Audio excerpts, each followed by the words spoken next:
What is up, you guys? It's your girl Yinsu here from Upcomer, and this week we have another episode of Showstopper. As always, joining me today will be Tyler, and I know you're going to be super smug about your guest today, so I'm just going to let you get that out of the way.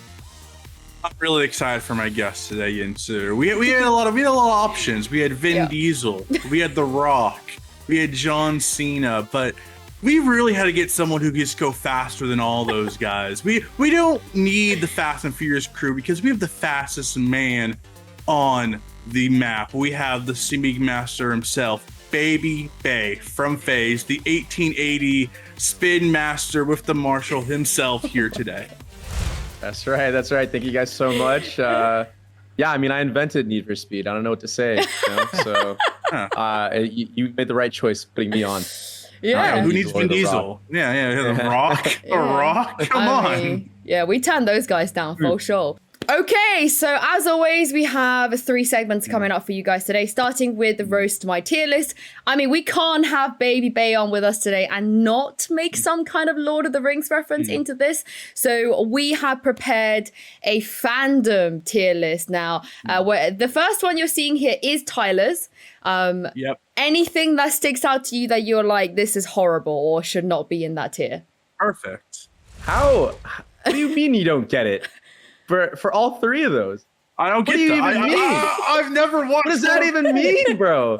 I've never watched Lord of the Rings. I've never watched any of them. Shame on you. Oh, so that's why you don't get it. Yeah, but you don't have to watch it to not get it. Like, it's pretty straightforward. But I mean, like, these are some of the most legendary shows that you have. Is that Star Wars? Yeah, Star Wars and Star Trek. And then Star Trek and then Lord of the Rings. I don't get them. How do you know about Harry Potter, but you don't know about... I was a wizard kid. I was a wizarding kid. The only stars I know are Astra stars, man. I don't know stars. I know space. I mean, I respect stars. Wait, Lord of the Rings, man. You put Marvel in cool and you don't know about space? That is crazy. But I don't like Doctor Strange. Doctor Strange is my least favorite Marvel here because of space. I'm not a space fan. Not a big space guy over here. Okay, and what's the second one on cool? Is that okay? So just letting you know, the Stan one he's put is anime, and then he's got Harry Potter in cool, K-pop, YouTube, and Marvel in that tier. And then in the I don't mind them is Disney, which I find weird given that Tyler, Disney literally owned you for 5 years. They own me. I don't mind them. They own me.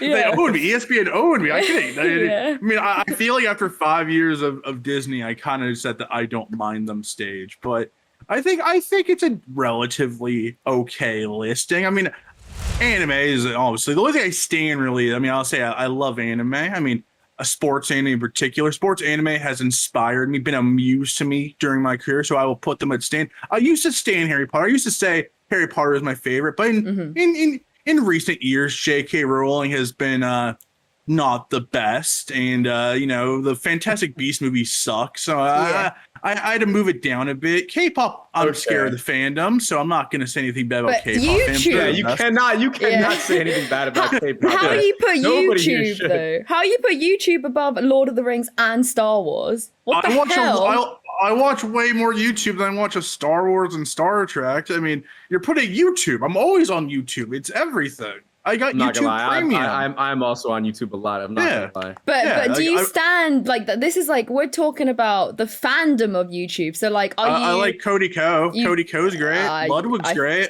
Yeah, I feel like you would like Cody Ko. Yeah. Yeah, Cody Ko's great. I think I could stand YouTube just for the recommended that I like randomly get on my timeline. Like the most random videos that you're like, I did not need to know about this or watch this or anything, and it just like gets recommended to you, and you're like, what is going on here, man? Just a rabbit hole. On your phone at you're on your phone at like 2 a.m. So I think that's why.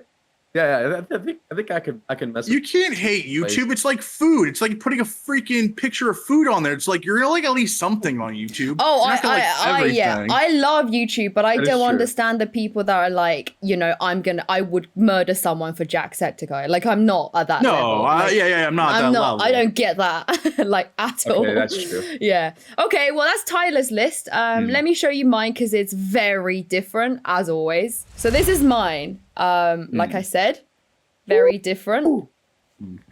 Oh God, is that a good woo or a bad woo? No, this is good. This top list is pretty awesome. Like seriously, spot on. I think this is something that I would probably put down. Like actually, maybe I would add Star Trek up there if I had actually watched it growing up, but it was a little bit beyond my time. So I actually didn't grow up watching it. But I know my parent, like if I was as old as my parents, I'm sure I would have put it up there.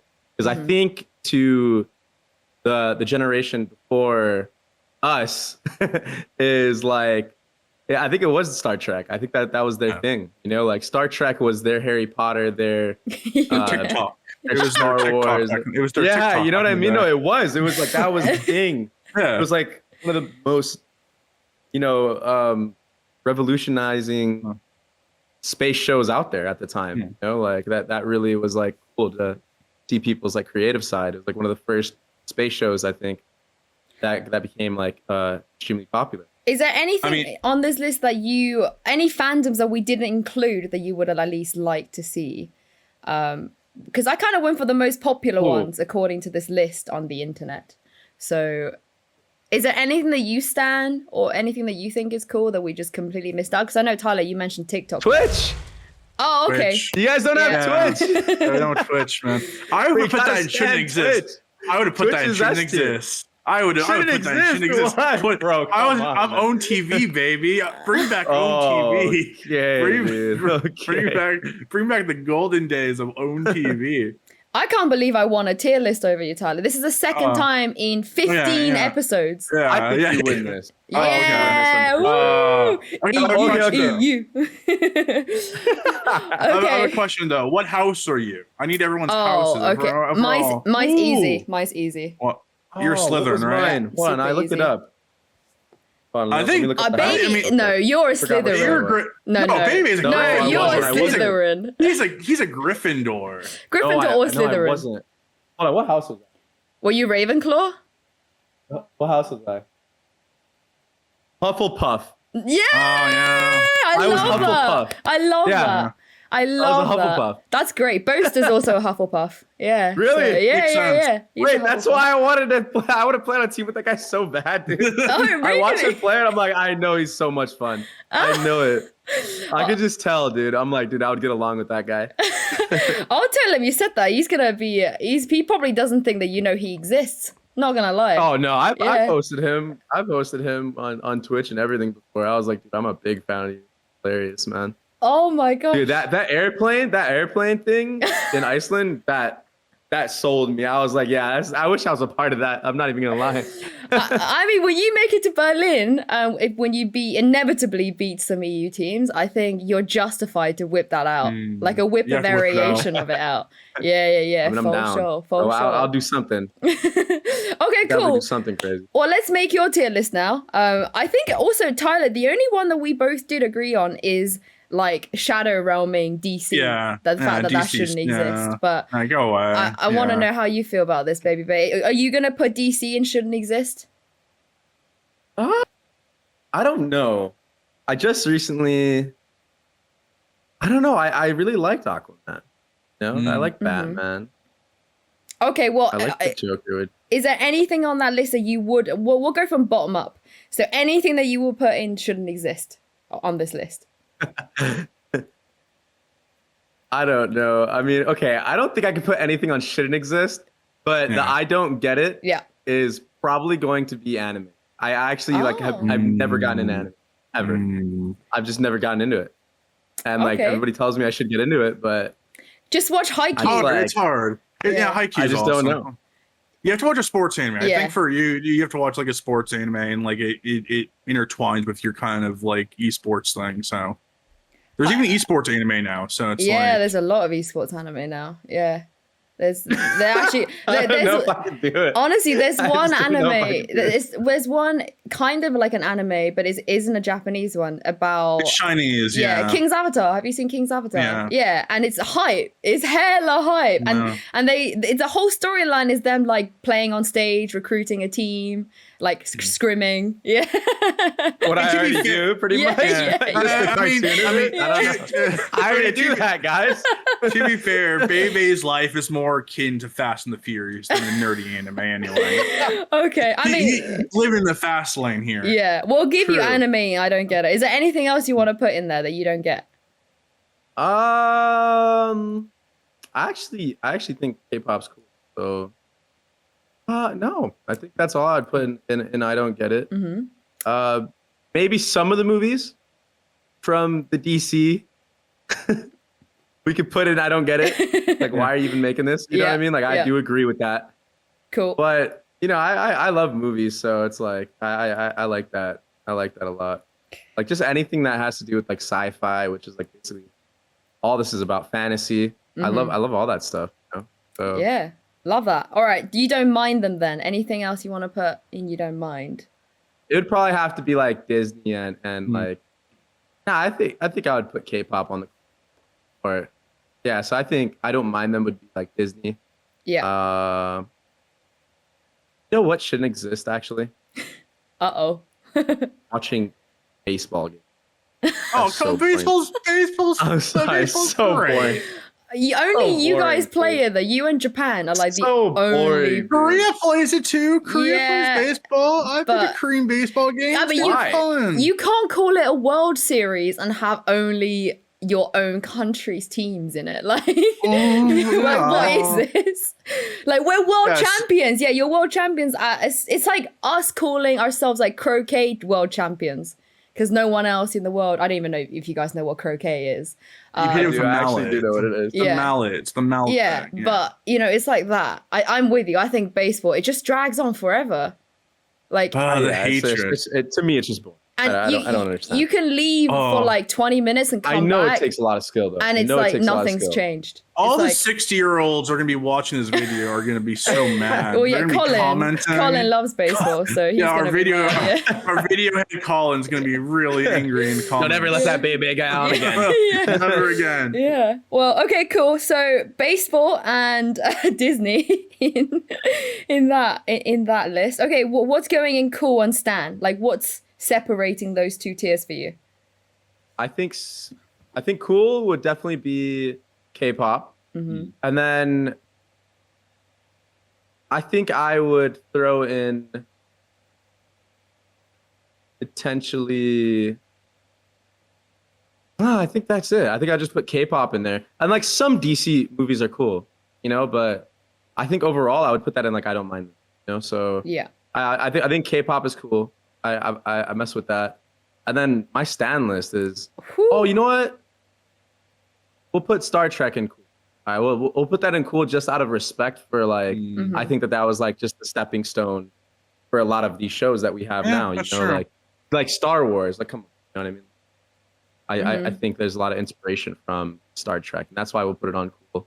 But I never personally watched the entire thing, so yeah. But yeah, for Stan, I'll definitely put Lord of the Rings for sure. Yeah. You know, Eagle, you got to have that. I'll definitely put Harry Potter.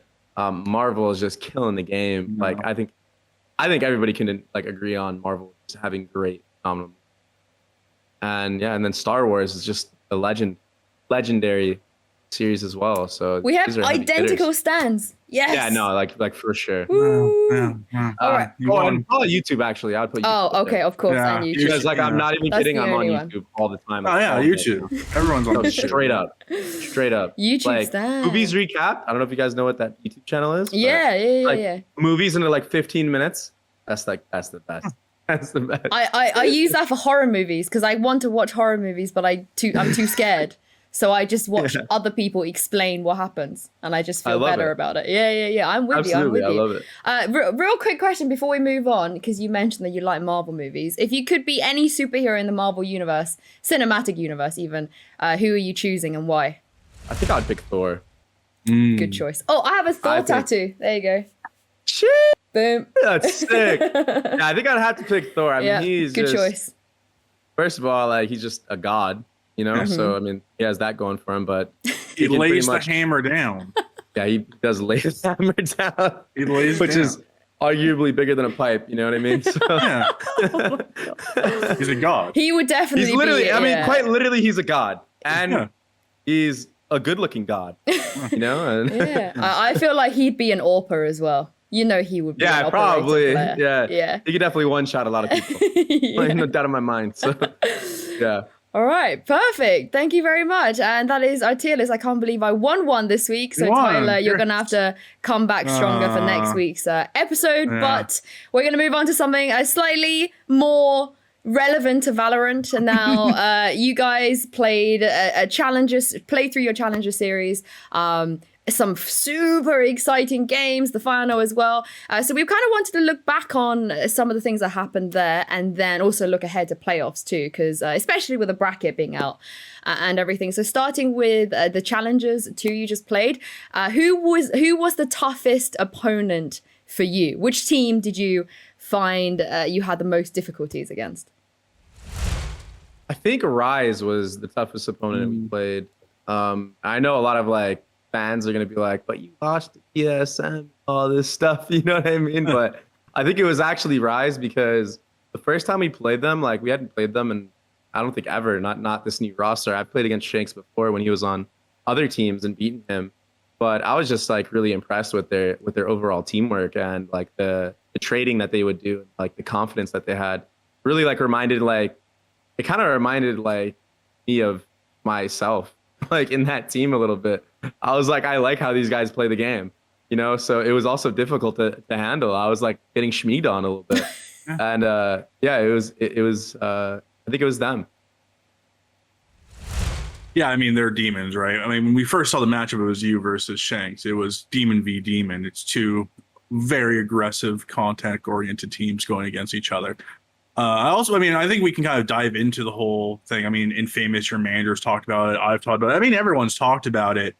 Let's talk about the seeding matches. Should they be this was the last Masters qualifier, before the qualifier, before the qualifier, before the qualifier, and the playoffs, before the playoffs of the qualifier. Of the qualifier. And then after this, we have Masters Berlin, and then the last chance qualifier, then champion. So we only have we only have 4 big tournaments left in the year. No more qualifiers. Going into next year, if you are if you're in the room with the Valorant, team building, the VCT and the circuit and all that, what would you tell them about seeding matches? Are you in favor of them? Do you hate them? What would you tell them to their faces? Just so, because they're gonna be listening to this. What would you say about the seeding matches? Are they entertaining for the fans at all? What's your full-on opinion?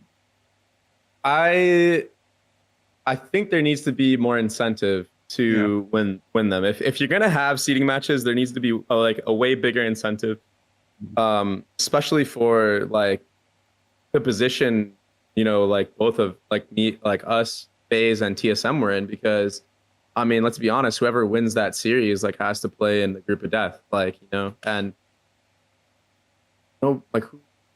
okay, you could say some teams would like to do that, right? But at the end of the day, if it was actually our choice in doing it, I don't think either of our teams would want to put ourselves in the hardest group ever, right? Yeah. You want to make your chance of making it to the tournament the most it can be, right? So statistically, it doesn't matter what your confidence is or whatever. You may think you're the best team and you're I got to beat everybody anyway. But in our position, the secondary bracket can literally make it to Berlin without playing Sentinels. Yeah. That's I mean, come on, man. You know what I mean? So you have to add a way bigger incentive. I don't know what that can be, or just don't even have it.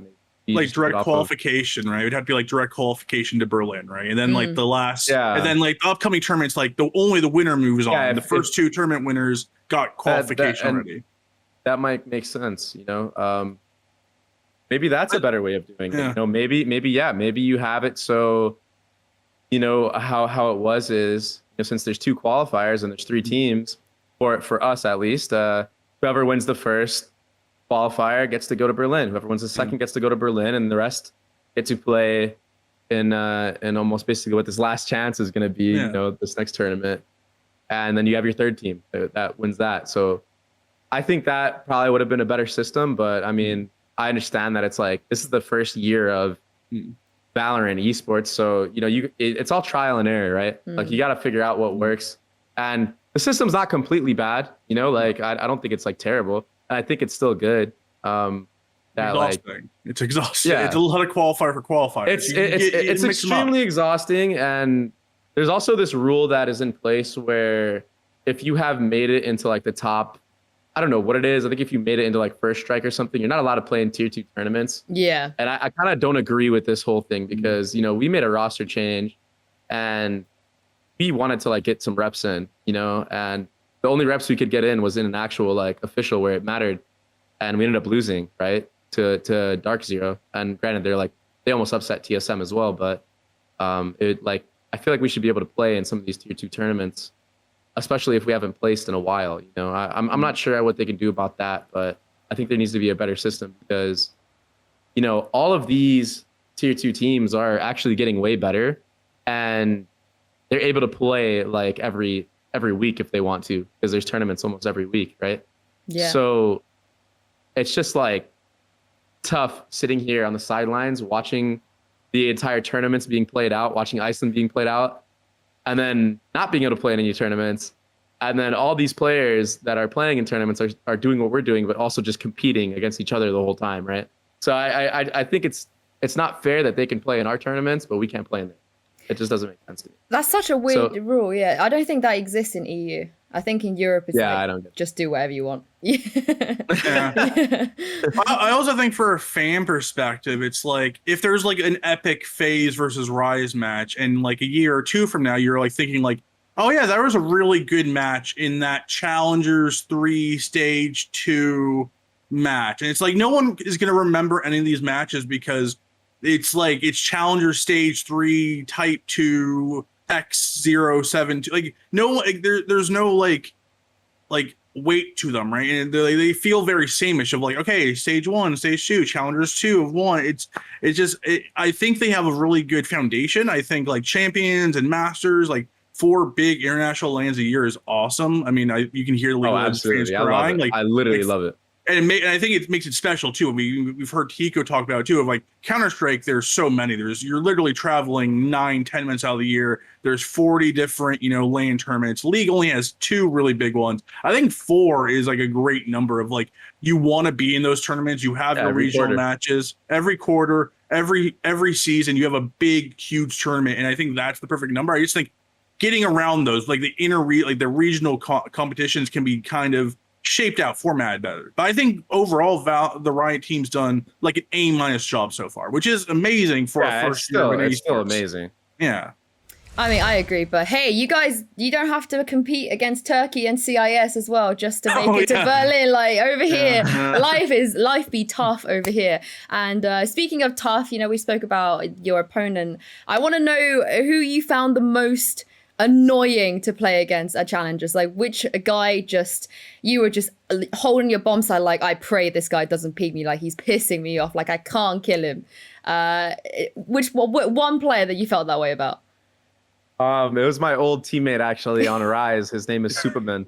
He was like, if you look at his like record against me, like I would be dominating his entire team, and all of a sudden I look at the scoreboard and like I'm 2-8 against him, and I'm like, dude, if you're not on that team right now, I'm dropping 30 kills easily, bro.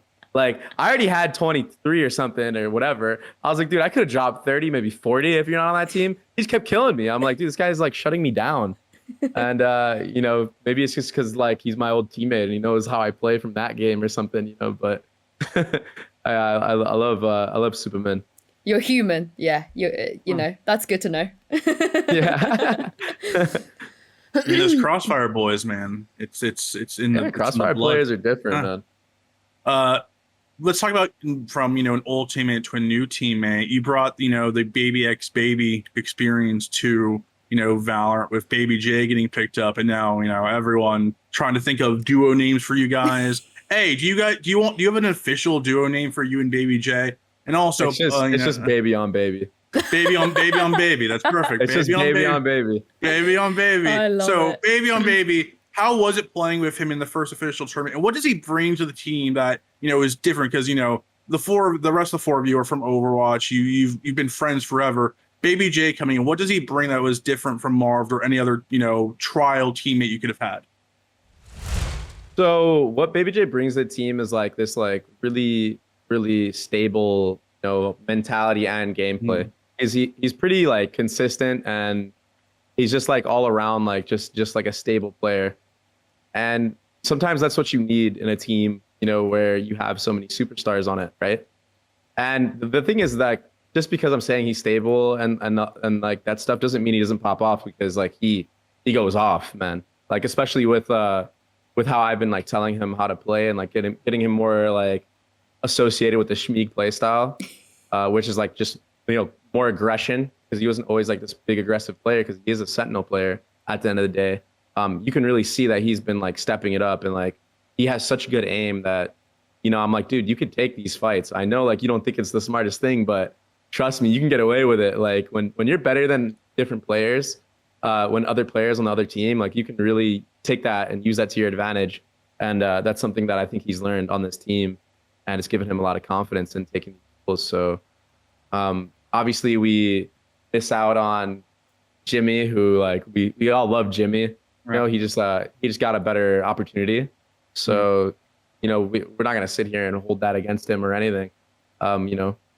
So we miss out on his fun personality, and he was also a star player who liked to duel a lot on smokes and stuff like that, and we get to miss his rock star mentality. But I think the pickup we made was also pretty good. So yeah, I mean, you guys are doing super, super well for this stage. So I'm looking forward to seeing what more you guys can do with even more time as well. Now, I think I'm going to bring some of my European narratives over here, because over here in Europe, Iceland, when we were competing, a lot of people, especially from you, Tyler, and a lot of NA people were saying, like, EU just didn't send their best team. Like, Team Liquid wasn't the team. If FPX were there, they would have done this, they would have done that. And I think going into this stage, a lot of that has kind of carried over. Like, are we going to send the best teams? We got double elimination now. In theory, the best team should be going into the next stage. But there's always this debate like, but X team didn't show up on this day, therefore they got knocked out, but they're actually better than 95% of the teams that did manage to qualify. So do you feel like, looking at playoffs and also looking at ahead into Berlin for NA, do you feel like in this moment in time that the absolute strongest and best teams from NA have made it to playoffs? 100%. Like, you have everybody here. Obviously, there is one team that I thought would have made it that didn't, and that was Andbox. But I mean, they got knocked out by TSM, so that's just tough on them. But I thought that they had a lot more potential. And even last tournament for Iceland, they showed like really good play. Same thing for C9 as well, but I think C9, they made roster changes and maybe not the best way, and they kind of switched things up, which I think was a mistake, because we also did that. I mean, last tournament we had our very successful play style. The tournament before Iceland, we had a very successful play style. We got second, the Sentinels. And then, we changed everything up and we stopped running the Smeag play style pretty much. We were like, oh, maybe this is the best, after losing like one match to Sentinels. So now we're kind of getting back to that, and it's like, that's why we're having success again. But I think for the most part, all the teams in this tournament, yeah, I think they're all at the top right now. I mean, who do we have? We have Sentinels, who've like, that's the only team that I think you can say in both regions that is like should consistently be in where they should be where they're at, because they've literally won everything besides like one tournament in the beginning of the game. So you have them, you have Xset, who like made 2 roster changes, but they were in fact very strong and they looked super good. Way better. They looked way better than their old roster, and got second to Sentinels, right? 100 Thieves, who's always been consistent overall, besides for like one tournament where we knocked them out. And then you have Envy, who's also like a very consistent team. That they're always like top 4 all the time. And they had recently got one of our players, so they're even better now. And then for the last TSM, who's like, you know, won't die. I think everybody thought like TSM, like everybody knows TSM like was good, but like they just weren't making tournaments. So actually, like their changes ended up helping them. Like they picked up like a really good Sova player in Leviathan, and they picked up like a very good young player in Bang, like who's just skillfully has good aim. You know, so I think that was just like they just need more firepower at the time. I think they did it, and they got a Sova player, which is like, yes, I think that was big. Like they definitely had role issues with the old team. I mean, you can see that on like Sabrosa's stream. He's talked about that. Like what they really needed was a Sova player, and Leviathan definitely stepped up. So finally, like they're back in contention. Wardell's been looking good as ever. I mean, look at his stats. You know, like he was his first blood to first death ratio was insane. Oh, his first blood to first death in the last 90 days. I checked this in the last 90 days. His first blood to first death ratio is plus 90. He's close to it's ludicrous. Like you, Babybay, you and Tens are both like you're both about like plus 45 in the last 90 days, which is insane. Like that's like S tier, like some of the best, you know, entry players in the world. He's at plus 90. Again, TSM plays a different style than any other team in the world. They play they lead us up a lot. Wardell's the president, and the 4 members are his secret service. And they like round 3, it's like give the president the operator. Everyone's around him, and you have some Rosa saving him with flashes. You have Hayes with the smell. Like they protect him, but the thing is they trusted in him, and he always makes do, which is what makes Wardell such a superstar, right? Like you can't do that with every player. You can't do that because when you sacrifice so much for a single gun, a single round, and if he fails, their entire economy is screwed and they're done. But he has come up time and time again. So kudos to them. They're playing their style might not be, you know, regulated. No one else is really running their style, maybe except CNED and Ascend, where they also use him around the operator a lot. But kudos to TSM. CNED would have killed him before he even peaks. Let's not. Let's not bring the god himself, CNED, into this. CNED does look pretty sick. I've seen some of his highlights, man. He does look pretty good. Yeah, I mean, if you guys, FaZe versus Ascend, if that happens at Berlin, I believe that will probably break viewership records. Yeah, because like versus Smeag, baby. All of Turkey would just be it'll be tuning in for that. Well, let's look ahead a little bit more then, because the bracket is out for playoffs. It's kind of insane. As you said, you know, this is the best of NA at this point. So you guys have to fight for those spots to Berlin. Now, your opening game, 100 Thieves. What do you make of this matchup? Was this an opponent that you guys wanted to draw in the first round? Oh, 100%. Yeah, we looked at the team at the bracket and we were like, okay, like obviously like I would have liked to play against Envy as well, because I think like I play very well against that style of team, and that's why I like to play against 100 Thieves as well. I think that our play style against certain teams that are almost like too structured in a way. Counter-Strike. They play Counter-Strike. It's like a Counter-Strike background, right? Pretty much, yeah. Like these teams that we struggle with, teams that are more, you know, unpredictable. You know, but like we know that they're gonna sit and wait for us. We know like where they're gonna do it. You know, obviously this could all come back to bite me in the behind, but I would like to think that this is a good matchup for us. I'm very like confident where we're at right now. Also, Marv would know, like if he played Envy, then Marv has details on you guys that no one else does, right? So it's like that's also an advantage of not playing in the first round. Yeah, he has the intel. He has the intel on you guys. Where 100 Thieves, they don't have that deep intel of playing with you for a year and knowing your tendencies. Yeah, I mean, literally out of all the teams in this, like out of all the teams we could have gone up against, I think this is like the best spot we could, because even like Xset playing them first round, like after like how strong they looked in that first qualifier, even that like would have been like, okay, like maybe, you know, like they made some roster changes. Zekin's really good, you know, PRR was looking good, but I think with 100 Thieves, it's like they have Asuna, and I think if you can shut him down, I think you can like control the pace of the game. So, I mean, my team is very good at shutting down other duels. So yeah. It's a battle of defense versus a battle of offense, right? It's like a very defensive boxer in 100 Thieves where they know what they're going to do. They take their counter shots well with Asuna. Like And then you just have you guys who just like running, flinging your arms, just trying to get the knockout punch in the first 20 seconds, right? So like just overwhelm you. It's a great matchup, right? It's like two very like themed teams who know styles. But you both know how to, like, you both are like, we play the style, we know the style, we own the style. And that's why I think 100 Thieves versus FaZe is personally my favorite matchup of round one, just because it's two teams who play differing styles, incredibly different styles, but they both own their style so well. True. All right, I have to ask you the difficult question now. Obviously, your FaZe is going to Berlin. We all know this. FaZe will go to Berlin. But besides you, on that plane ticket, that first class ride over to Berlin, Germany, what other two teams are going to be on that flight with you? Sentinels, for sure. And it's a tough one, man.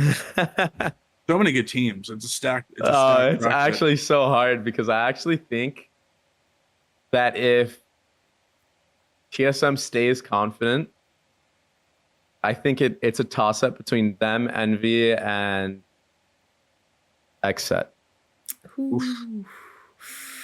TSM just won't die. That's the thing. They should have died. TSM should have died like 20 times before this, but they just won't die. Like at this point, I'm not predicting against TSM just because they don't die. They have the mental fortitude. They're confident, man. They're confident. They got momentum too. So it depends how much you want to cheer for your region though, Tyler, because we know, you know, from League of Legends, there's no point sending TSM to an international tournament. You gotta go there. Damn. Yeah. You know, so yeah, I mean, I like to see a Wardell there for sure. I think that'd be a lot of fun. But yeah, your region, I think it's fair to say that FaZe and Sentinels are probably more certain at this point, especially with the bracket as well, and knowing how many games you have to win to make it. I think the bottom bracket would have sent. I think FaZe, Xset, Luminosity, and 100 Thieves. One of those four teams is just going straight to Berlin through that lower bracket. Yeah, one of us make it. Yeah, you want to make it. I think that is a crapshoot. I think even Luminosity, which I think a lot of teams are overlooking. I just think like. Sure, they might not have the best tactics of any team. They still have, I think Ban is a really young, talented player who has not hit his stride yet. So I think they might be lacking in the jet duels just because I think he's still learning the tier 1 strats. And I think in like 6 months or so, when we talk about Ban as one of the best players in NA. But I just think they're mechanical, like a Proto. Your boy Dre is playing like a god. Dre's been playing very good. And they're also a team like Rise where they're just very like when they're hot, they're hot. So I think that bottom bracket of those four teams, anyone can make it out on any given day. That's why I'm excited for NA. I think I'm gonna ask this to you, baby. I think all three teams who make it from NA should be aiming for top 4 spots in Berlin. I don't think any. I think we can all aim for the top. I think careful, Tyler. Careful. I mean, V1 did it with a ringer, so yeah, V1 made top 6 with a ringer. Yeah, so. you can. We'll give you one spot in the top 4. Top 6. Let's say top 6. Like the 3 NA teams should be going top 6. Or if you don't make top 6 in Berlin, if you come from NA, then that's a disappointment. 16. Yeah, 16 altogether. I think top 6 is realistic. Got 4 from where EU though, EU EMEA. So I mean, actually, speaking of that though, if is there any team in the world that outside of NA that you're hoping makes it so you can play against them? I would love to play against Fnatic. Like I said, they're out already. I want to play with. Oh, they are out. Yeah. Yeah. Who made it so far? I mean, it's that we're also having our playoffs, but out of the EU teams, it is Ascend, your boy CNED, Team Liquid, Giants, G2, Guild, and FPX from EU, and then you have Gambit, Na'Vi, Supermassive Blaze, which is a cracked Turkish team, Fireflux, and Forza. So I assume you say one of the EU ones because I feel like everyone in NA kind of wants to play. Everybody wants to play against CNED. That's what I've learned. I would like to play against him too. I like playing against like really good jet players. So I probably would want to play against CNED, and then also I would want to play against Scream. I mean, who doesn't want to play against Scream? That's just crazy. Thinking that like, I was playing a completely different game. I was playing Overwatch, and I literally was watching this guy play CS like in the beginning and just headshotting everybody and like, the memes with him and stuff. And just like, he's just a legendary status. Like, so it'd be fun to play against him as well. and Liquid, that entire team is it's just cool. Yeah, I mean, yeah, I'd like to play against them. He's still very much shooting a lot of heads over here too. But yeah, I bet. We'll see what happens with our playoffs, which is I think happening the same time as yours. But we're gonna move on to our last segment. We don't want to keep you with us for too long. Now I don't know if you know this, but obviously. Well, technically where I am, it's Wednesday, the 4th of August. So I know you guys are slightly behind. Yeah, I'm, I think 7 hours ahead of you, but it's actually your 1 year anniversary to signing with FaZe on August 4th. Well, at least when the announcement video dropped exactly a year ago today. Now, looking back on everything that's happened in the last year, how do you feel about this? And do you feel like it went the way that you expected it to go? So when I first left Overwatch to join this game, I knew it was going to be like the right choice for me and my career. But I'm not going to lie, I had no idea that this whole like Smeag thing or all this popularity or me even playing on Jet was going to be a thing, because I was like a Cypher player when I first joined the team. So like it's just like, you know, I literally got picked up as a Cypher player, and that was going to be my role. And now, you know, we ended up making the change very quickly because of how aggressive I was to Jet, you know, and I couldn't ask for a better team to be on right now. Like the organization has been like, they've treated me the best out of any organization I've been on. No offense to other organizations, but it's just the truth. And, you know, for once, I feel like I'm finally getting, you know, reciprocated for what I'm worth, you know, in terms of everything, in terms of money, stuff like that, you know, my contract and what the org thinks of me and how they treat me and stuff. So it's awesome. You know, it's very surreal. And what better of a team for me to be on than FaZe, you know, like actually like lifestyle wise too, like marketing, it just worked, man. Like it just the worked. all-American, like go fast kind of brand. I actually remember like a year ago when like you guys were first scrimming together, it was like Raucus on Jet. And I remember I was asking people like in DMs of like how good this FaZe team's look, and they're like, oh, Corey's cracked. The other guys have no clue what they're doing. The Babybay guy has no clue what he's doing on Cypher, but he's really good aim. Like I remember he's so like bad at I remember like his aim is like really godly, but the dude has no clue what he's doing on Cypher. So, dude, I had absolutely no idea, man. That was terrible. I was entry Cypher. the thing that the battle Cypher, really the first. I literally was like the first and only battle Cypher. Yeah. Obviously, you just talked about how great, you know, your entrance into Valorant was, and just kind of the stroke of luck, the FaZe, and you just the entire is blown up. But do you miss Overwatch at all? Obviously, the league is still going strong. Like they just announced their grand finals are going to be in LA in a few months. Like, do you miss the game at all? Do you miss the community at all? Like, what's your thoughts about watching, you know, Overwatch now from afar, now being in the Valorant community? I still watch tournaments of Overwatch like all the time. Like I've watched like Dallas Fuel win like a couple of those things, and now it's like Shanghai and Chengdu are like Shanghai is winning everything now, and like Chengdu is also like top 3. So you know I pay attention to it. Do I miss it? I don't really miss Overwatch League. I really enjoyed the game because there was a lot of tracking, and I have like phenomenal tracking. I'm known for having good aim, especially in that game. This game is more of like flicking. It's not as much tracking, you know? So tracking games are just fun. I don't know why I like them so much, but the actual like Overwatch League, I don't miss it that much, man. It was very stressful. I'm glad that I wasn't a part. I'm obviously not happy about coronavirus, but I'm kind of happy we didn't have to travel every Oh my God, that was so dumb. You know, because like we started doing it, and yeah, like we traveled to like 2 spots like back to back, and I was like already burned out. So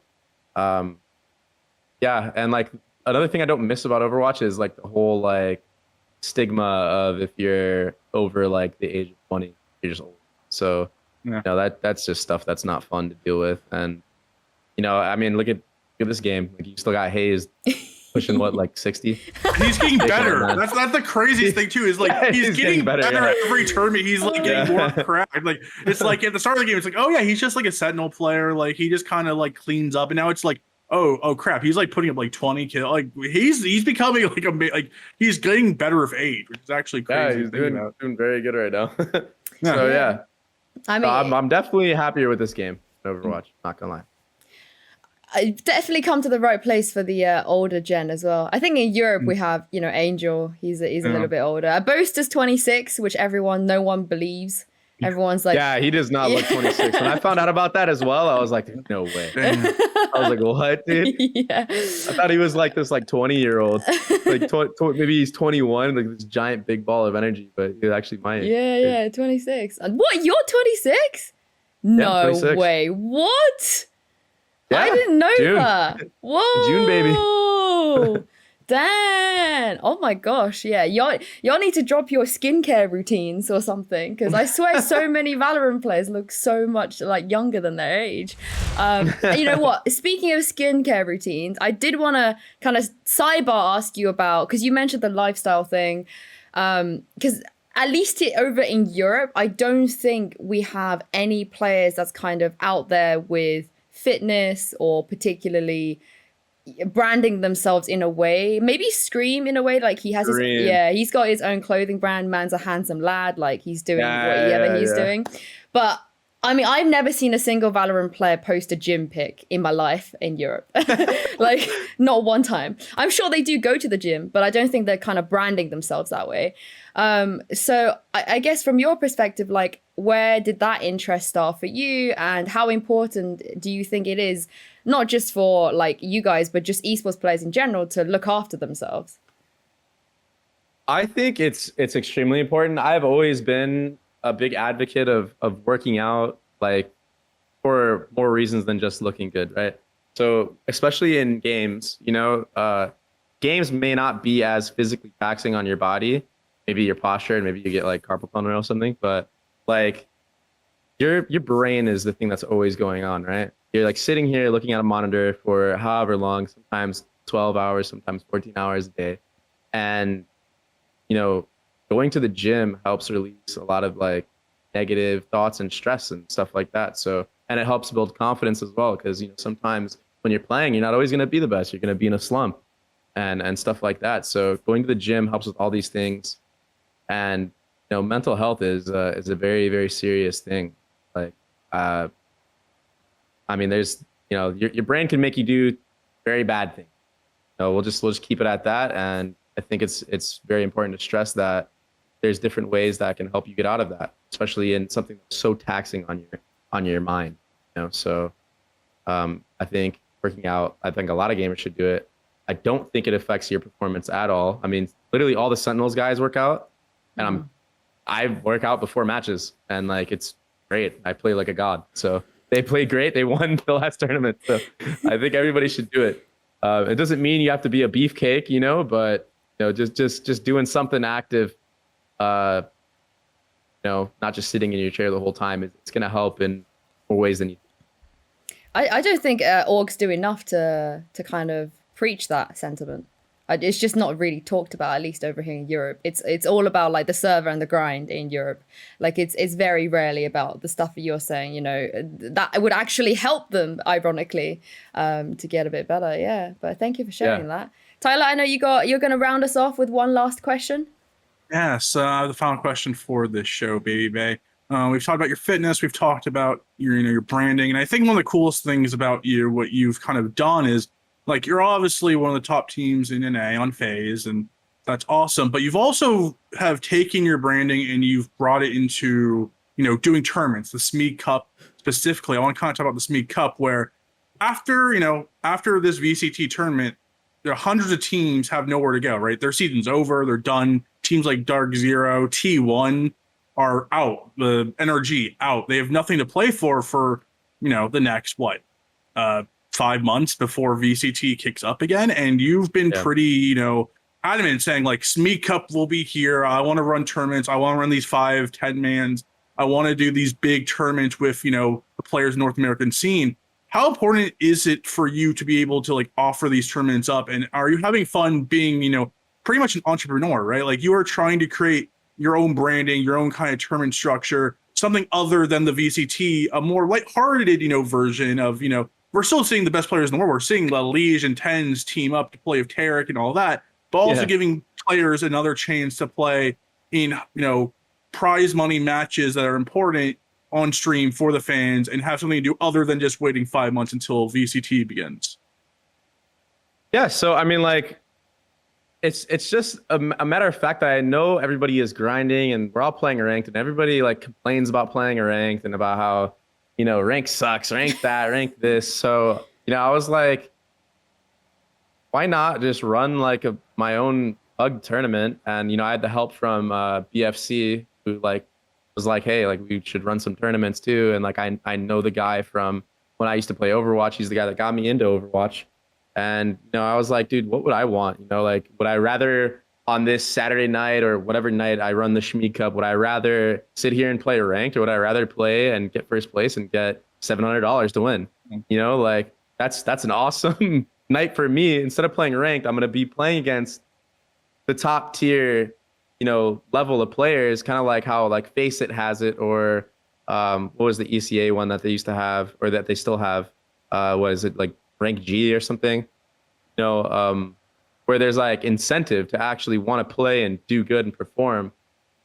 And, that's why I wanted to run this thing. I was like, dude, like, I wish somebody would run it for me because I want to play in them. But at the same time, I get to like, cast and like see this other side of actually like not just competing, which is cool because I think it's going to open up a lot of different things for me in the future. I'm actually pretty confident that if I ever do decide to retire as a player, I would be a phenomenal caster. And it's only thanks to, doing stuff like this. It literally all started off with me casting like just random 10-mans to me being like, hey, like, let these guys that are playing 10-mans have something on the line and like want them to like fight for it and also do something good, for the entire community, where everybody can get together and watch it.